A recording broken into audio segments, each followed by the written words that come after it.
Hoy la clase de geografía tomamos la idea de este alumno que quiere desarrollar un robot y lo vamos a ayudar. Y entonces todos empiezan a pensar cómo se hacen los robots y aprenden a inventar. Pero no todo por obligación. ¿Se dan cuenta lo que sería una reforma educativa? Sería hacer todo de otra manera en los colegios. Pues no. Las reformas educativas parece que lo interpretan de otra manera en la Secretaría de Educación, donde tendría que ocuparse de la educación y no de la política. Pero además, el maestro debe pensarse el maestro toda la vida. Mire, yo soy maestro, empecé tarde, me saqué muchas becas, me las ganaba, hice 2 doctorados, 2 licenciaturas, estuve en muchos lados, pero llegó a los 32 años y dije, bueno, tengo que empezar a trabajar, ¿no? Yo era como Tarzán, de beca en beca, pero me las ganaba yo, no me las daba nadie gratis. Pero a los 32 años empecé a trabajar de maestro universitario. No le voy a decir cuántos años llevo, pero llevo casi 50 años de enseñanza. Sé lo que es enseñar. Pero si a mí me hubieran dicho, entre 4 años te van a evaluar y puedes perder el cargo, entonces además de maestro tengo que tener otro oficio por cuando me la saquen, porque alguno puede ser mejor que yo. Si no tengo estabilidad en la enseñanza, no me puedo entregar de cuerpo y alma, sino que estoy titubeando, y eso teniendo muy buenos evaluadores. Pero podría ser que alguno simplemente no es mi amigo o forma parte de otro grupo y me deja fuera, y era maestro y ahora ya no lo soy. ¿Y qué hago? Bueno, empiezo a trabajar de carpintero, esperando a los 4 años volver a ingresar y dejar la carpintería para ser maestro. No puede ser, el maestro exige estabilidad. Miren, en Alemania, donde la enseñanza de la escuela primaria es muy bien pagada primero, ganan casi 10 veces lo que nuestros maestros.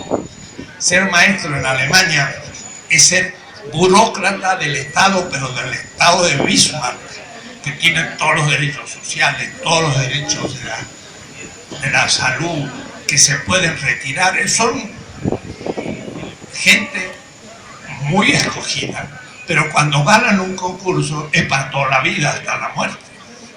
Entonces, significa estabilidad del maestro para poder entonces mejorar pedagógicamente. No se aprende en 4 o 5 años enseñar, se aprende después de decenas de años. Entonces necesitamos maestros de por vida que estén entusiasmados en mejorar su pedagogía, de programas también mejorados. Estamos pésimos. Andamos mal en México, porque hace más de 50 años quienes debían impulsar la educación, que serían los sindicatos de maestros, lo que hacen es los fraudes en el momento de las elecciones. Y muchos son aviadores que ni maestros son, cobran cargos para cumplir funciones políticas y no son maestros. Entonces necesitamos maestros para una enseñanza que realmente permita al pueblo empezar a estar educado en sus propias tradiciones y también en tecnología, para poder competir y avanzar.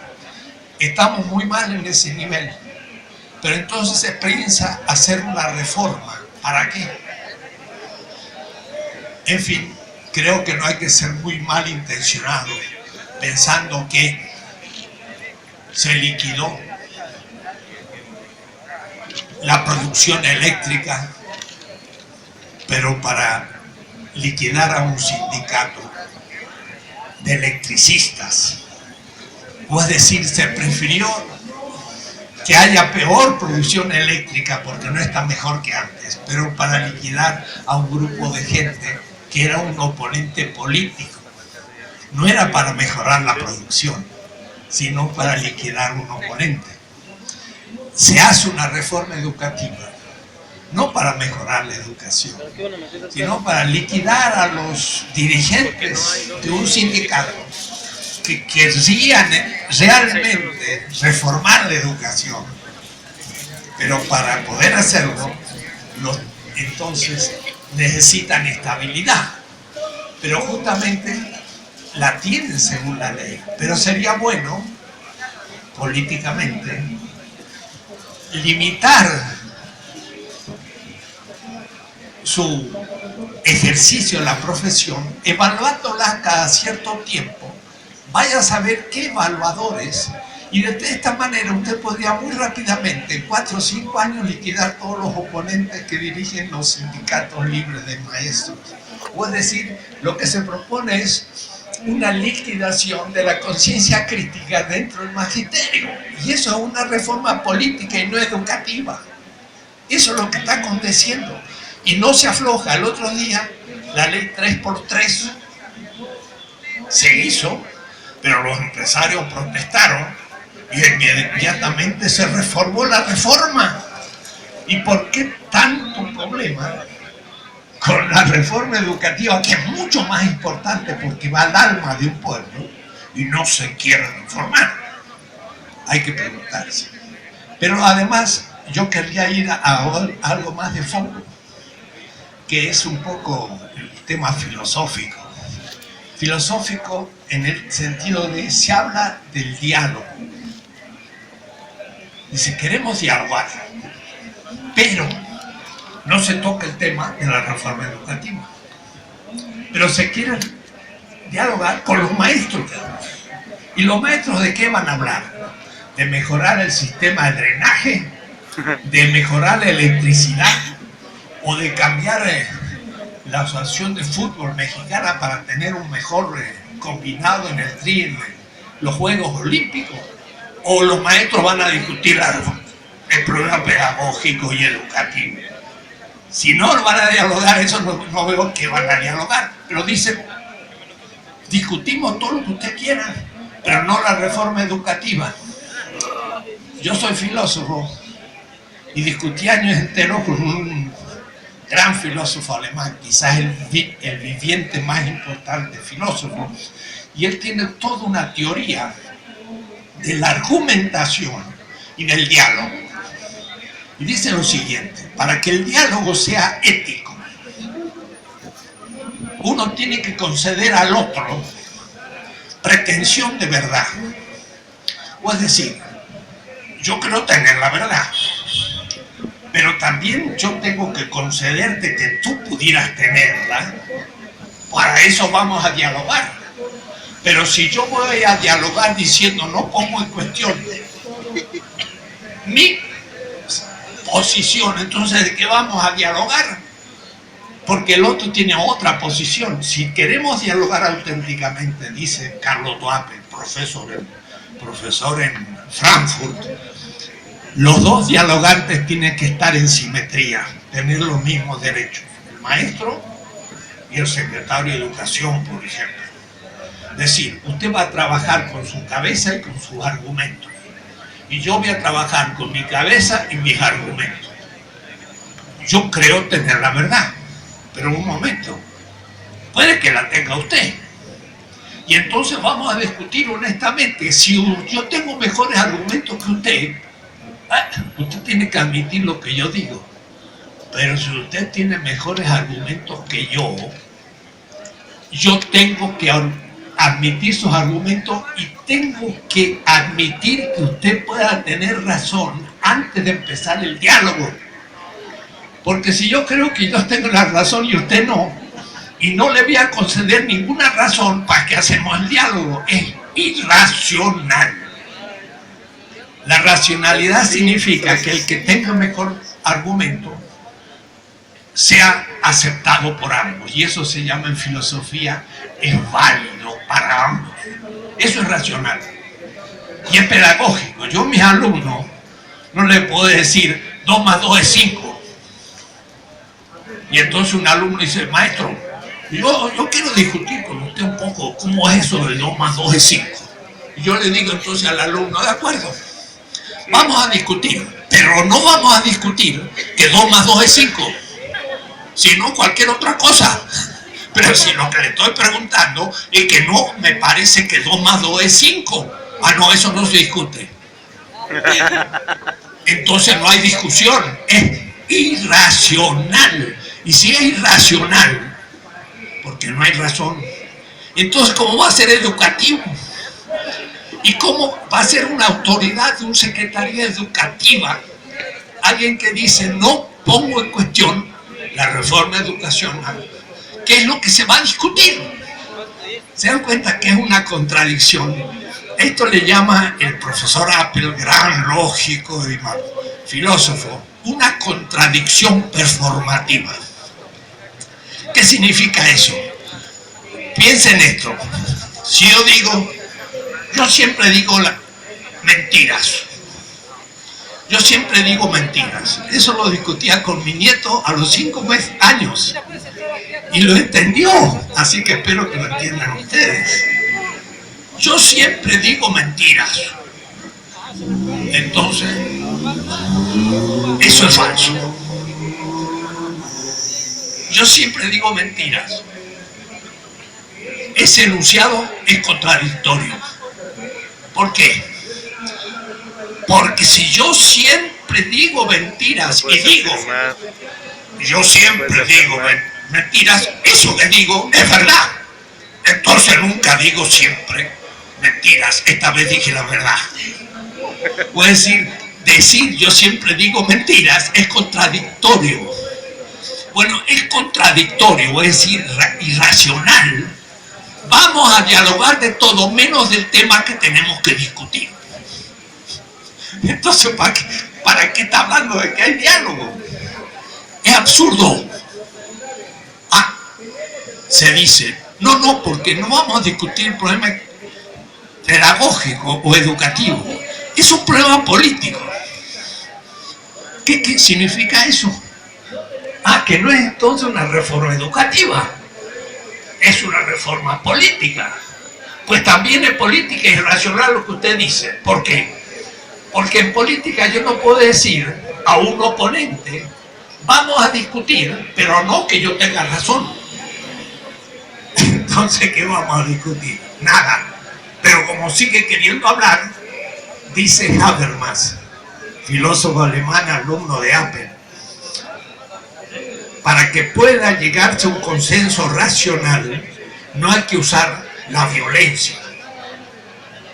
Porque si yo le digo al otro, 2 más 2 es 5, ¿está de acuerdo? No. Entonces saco un revólver y le digo, ¿estás de acuerdo o no estás de acuerdo? Bueno, estoy de acuerdo. Porque si no me pague un tiro. Entonces, para que sea racional, no tengo que usar la violencia. Tengo que hacer argumentos. Es lo que está pasando. El señor Habermas en Alemania no se da cuenta que lo que dijo allá vale aquí. No hay diálogo. Y como el otro no tuerce su posición por pura prepotencia, sin argumentos, entonces yo saco la violencia y los paro con la policía, el ejército y la marina. Y instituciones dignas de un Estado se ensucian, porque se vuelven contra el pueblo, no reyes dando razones y mostrando su irracionalidad en el acto. Estoy hablando de intelectual a intelectual, pero también de ciudadano a político. En política tampoco se puede decir, o usted admite mi posición, o yo uso la violencia, porque no hay argumentos. ¿Se entiende? Si así actuaran los maestros, serían pésimos maestros. Es decir, si imitaran a un secretario que habla así, serían malísimos maestros y necesitaríamos la reforma educativa, no política, para que discutan con sus alumnos, porque el alumno siempre tiene una visión distinta que el maestro. ¿Por qué? Porque ha nacido después. Dice un texto semita: el maestro debe despertarse cada mañana con un oído de discípulo. El maestro debe despertarse con un oído de discípulo. ¿Y quién es su maestro? Sus discípulos. Que dicen: mire, usted maestro no entiende la música que nosotros bailamos. No, no es de mi época, porque en mi época se bailaba otros bailes. Esto de ahora me parece muy caótico. Si yo pienso así, ya no hay conexión con la nueva generación. Tengo que llegar a gustar su música y desde su música enseñarles. La tengo que tener un oído de discípulo de mi maestro, que es mi discípulo. Y cuando él se siente comprendido por el maestro, ya se entrega. Se entrega porque encuentra un guía en la vida y no una autoridad autoritaria, despótica, tiránica, violenta, castradora. Y eso es lo que nos está pasando. Esto se arregla en 24 horas. ¿Cómo? Honestamente diciendo: vamos a discutir la reforma y empecemos. ¿Pero en manos de quién? De los pedagogos, de los maestros, y no de los políticos que de pedagogía no saben. Deberían saber, pero no saben. Entonces hay que convocar realmente a la gente, pero no se quiere. Se reforma la ley 3x3 porque los ricos, los burgueses, dicen: un momento, esa ley no me conviene, porque yo voy a tener que mostrar todos los bienes que tengo. Y todos los bienes que tengo ganados en México y puestos en las paraísos fiscales de Bahamas y Panamá y cualquier lado.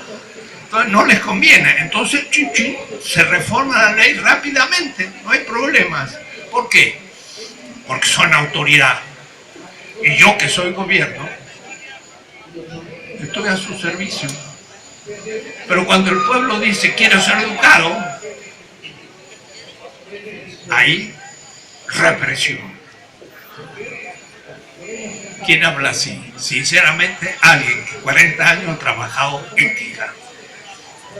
No es ético, es injusto y además irracional.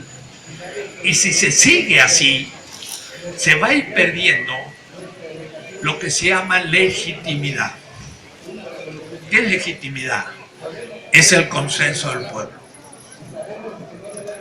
El consenso del pueblo es la soberanía. Cuando un pueblo deja de creer en sus autoridades, la autoridad pierde fundamento. Decía un cínico que se llamaba Adam Smith, fundador de la economía moderna, y dice: cuando un Estado toma medidas contra el pueblo, pero tiene un buen ejército, no se preocupe. Eso decía Adam Smith. Si tiene un buen ejército profesional, no se preocupe. Podrá usar el ejército contra el pueblo. Era un cínico, era un político autoritario. En cambio, si es democrático, lo que necesita es el consenso del pueblo. Pero el consenso del pueblo se logra discutiendo con el pueblo y llegando a consensos. Y consensos en beneficio de todos. No son difíciles, son fáciles. La política es fácil si es consensual. Si, como dice Evo Morales, el poder es obediencial. Yo ejerzo un poder, pero como obediencia al pueblo. Pero Max Weber, otro teórico sociólogo, dice lo contrario: el poder es dominación legítima ante obedientes. Eso es el autoritarismo. Poder es dominación ante obedientes. Y cuando no me obedecen, no hay argumentos, hay uso de la violencia. Y vemos fotos, miles de policías enfrentando al pueblo. Trágico.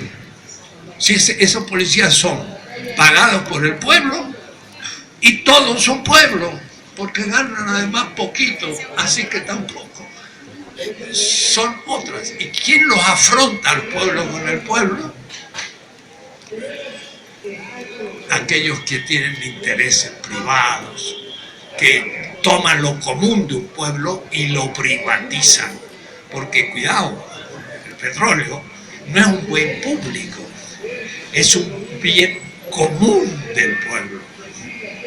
No es ni público, es común. Pero cuando se privatiza, deja de ser común y público y de las manos del pueblo pasa a las manos de un grupito de gente. Y ahora estamos vilipendiando todos los bienes comunes. Entregamos las minas del pueblo, entregamos el petróleo del pueblo y entregamos la educación del pueblo. Porque le damos tan poca educación que entonces esa persona después tiene que creer en los medios de comunicación, en la televisión, para que le informe la realidad, y esa realidad está invertida y en contra del mismo pueblo, porque el pueblo no tiene conciencia crítica porque no ha sido educado para poder no creer lo que le dice la televisión. Y claro, el mismo pueblo elige a los verdugos de su propia situación. Estas son las ideas que yo quería poner ante ustedes porque me parece muy importante. Es una tarea educativa lo que hay que hacer. Y hay que mostrar de que ese enfrentamiento con el pueblo va a debilitar a la clase política y al Estado mexicano, lo cual es malo, porque lo deja postrado de rodillas ante el Estado más militarizado de la tierra, que es nuestro vecino del norte, que decían la tradición, y hoy más válido que nunca: oh pobre México, tan lejos de Dios y tan cerca de Estados Unidos. Somos el país en la tierra más cerca de Estados Unidos. Nos ha quitado las 2/3 partes de nuestro territorio y ahí tenemos nuestro problema. Pero es el país más militarizado de la tierra.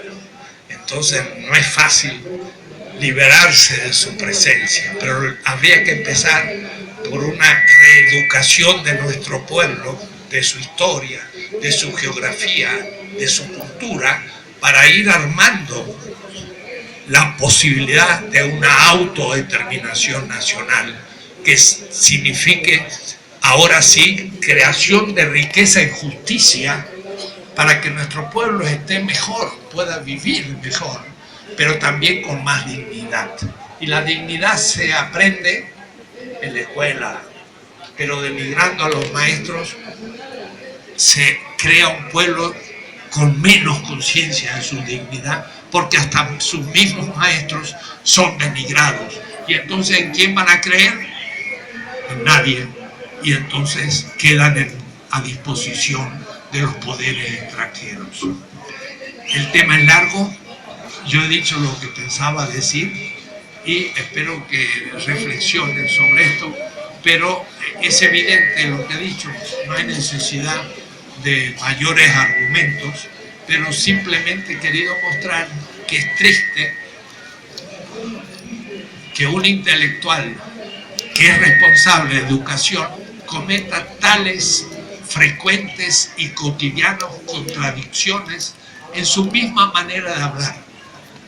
Quiero el diálogo, pero no poniendo en cuestión el problema de la reforma educativa. Decir así la cosa es decirla mal, pero más, además, irracionalmente. Sería bueno que busque otra fórmula, aunque no sea, y no muestre tan evidentemente el absurdo que está diciendo, pero que ni se da cuenta.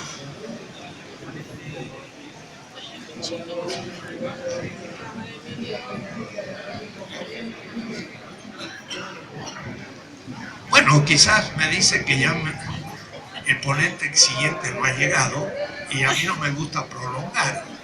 Pero si alguno tiene una pregunta, ¿por qué no?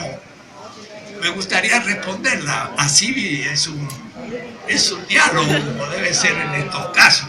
A ver, alguien que quiera presentarme una pregunta. No, está bueno solo. Uno se la pasa escribiendo ahí en el escritorio, así que es bonito, un poco de sol. Sí. Solo quiero un comentario. No es un intelectual. Pasa el micrófono. Algo mejor, caray.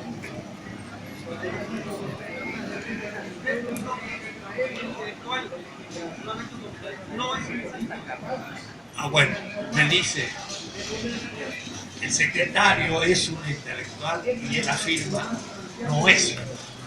Pero yo, para poder hablar un diálogo, me gustaría que diera usted un argumento.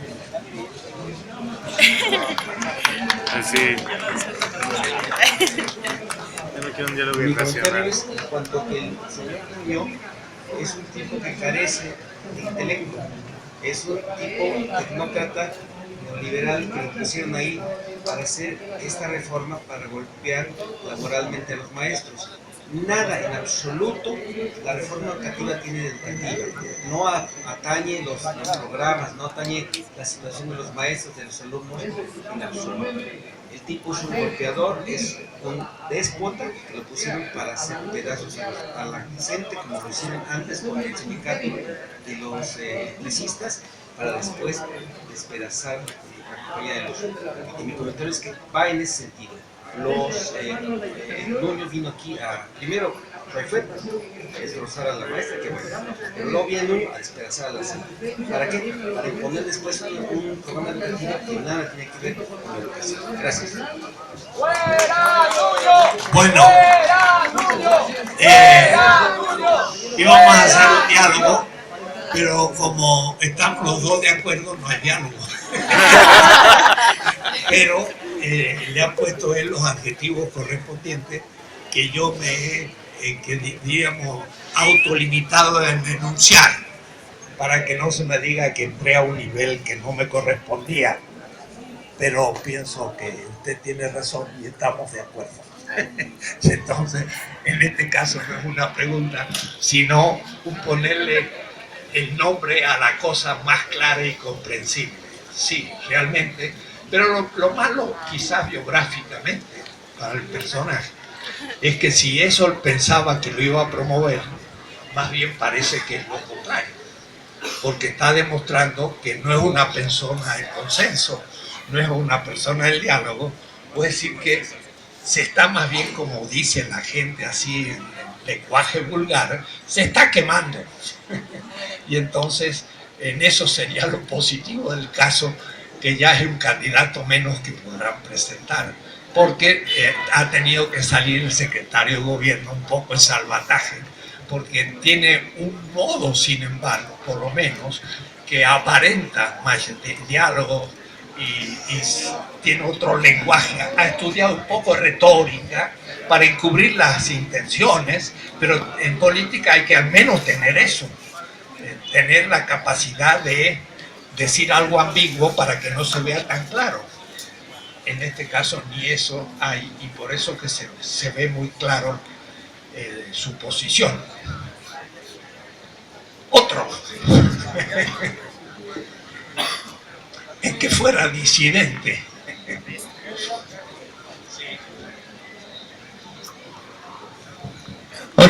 Otro tema importante sobre la mesa, muy relacionado, es la cuestión del pueblo de Nochistlán, que ante el desalojo que se presentó en el IEPO en junio, el 13 de junio, Nochistlán, en asamblea, decidió tomar la carretera federal que conecta con la capital, y se mantuvieron hasta que recientemente fueron desalojados.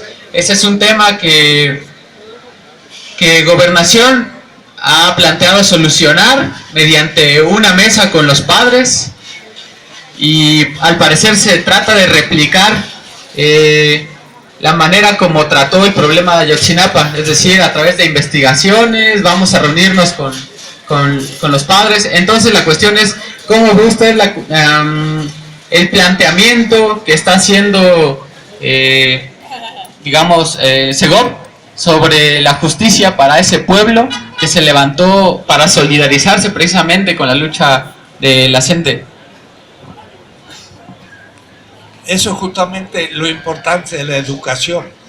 Uno ve los acontecimientos y la injusticia, pero hay que ir atrás. Lo que pasa es que hay una concepción del poder.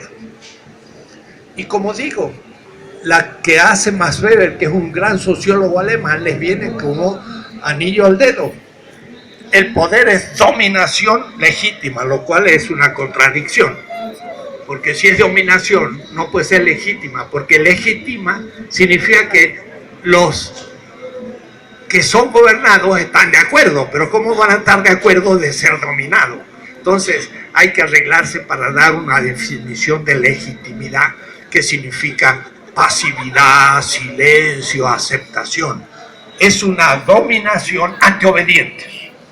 Si yo concibo así el poder, entonces yo ejerzo el poder como dominación. ¿En favor de quién? Y de ciertos grupos minoritarios y también de extranjeros que me apoyan en el plano internacional haciendo una propaganda muy positiva de mi gobierno, porque como yo estoy en favor de las transnacionales y de la puesta en manos privadas extranjeras de los bienes comunes de la patria, pues ellos no pueden sino ponerme de ejemplo. Y entonces tengo todo el apoyo internacional, tengo el apoyo del 1%, que es el que tiene en sus manos el capital, los medios de comunicación, todo, y luego el pueblo obediente. Pero cuando ese pueblo ya está angustiado porque no puede vivir, porque está siendo perseguido, se levanta o protesta, hay que acallarlo, no hay otra cosa. La dominación pasa de ser consensual, todos estaban de acuerdo, pero ahora ya no están de acuerdo, entonces tienen que producir un acuerdo por represión. Y es lo que nos estamos ahora enfrentando. Miren, Evo Morales, que es un indígena, y un indígena en serio, que es presidente de una república como Bolivia, que ha aumentado 10 veces el presupuesto nacional, que es el que se está resistiendo ante la ola de retorno del neoliberalismo en América Latina, siguiendo la propuesta de aquellos de los que mandan obedeciendo, de los zapatistas, que es una concepción del poder, como obediencia. Y dice Evo Morales, yo ejerzo un poder obediencial. ¿Qué significa? Significa que él es presidente, pero él está muy atento a la opinión de la gente. Pensaba hacer un gran camino, una vía de La Paz hasta Brasil, en medio del Amazonas, para poder llevar los productos, y los indígenas de esa zona se opusieron. Y bueno, Evo Morales no hizo la ruta a través del Amazonas, obedeció al pueblo. Y ahora le falló el plebiscito y también obedece. Y por eso que corrige cosas. Es sensible a la opinión de la gente. Porque tiene otra concepción del poder. Nuestros políticos, y ahí incluyo a casi todos los partidos, no a todos, tienen la concepción del ejercicio del poder como dominación. Y ante un pueblo que manifiesta su conformidad en tanto no protesta.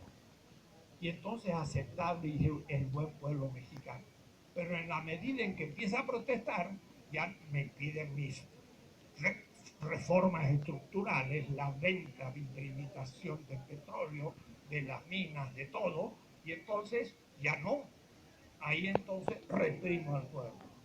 Entonces es una concepción del poder. Pero nuestros políticos, ¿quién los forma? ¿Dónde están las escuelas de política? En los partidos políticos no hay ni una. Lo forma la práctica corrupta de la misma política.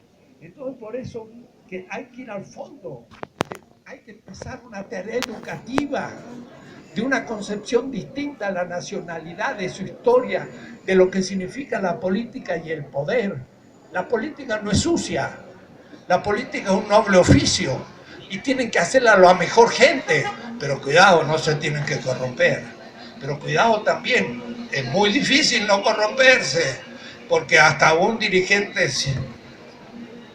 popular, cuando llega a ser concejal o miembro de la asamblea o diputado, tiene de pronto 10 veces más de salario. Y de un día para otro cambia el vestido, cambia el auto, cambia la casa y ya está corrupto aunque no se dio cuenta. Pues decir, es muy difícil mantenerse en el servicio del pueblo, pero para eso hay que hacer escuelas de política. En fin, hay muchas cosas que hacer. Entonces vamos casi siempre a los efectos, pero no vamos al origen. El origen es mucho más profundo y es mucho más difícil de invertir, pero hay que hacerlo. ¿Es una sombrilla? Y hay indicaciones de que se puede trabajar de otra manera y ejercer la política de otra manera, pero deben ser incorruptibles, deben ser gente que quiere a su pueblo, que es miembro del pueblo y que cuando le pasan por la nariz millones, dicen, yo administro pero no recibo ni un centavo, sino que lo dispongo al servicio del pueblo. Pero para eso, ¿de dónde saco ese temple? ¿Qué escuela hay de formar ese tipo de políticos? ¿Dónde están las familias que han enseñado eso a sus hijos? Es difícil. Es la educación desde la escuela primaria. Entonces, tiene mucho de importancia la reforma educativa si fuera auténtica. Lo que pasa es que no es auténtica la reforma y yo digo, lo que pasa es que ahora Atenco, acuérdense ustedes del Estado de México, se ha generalizado.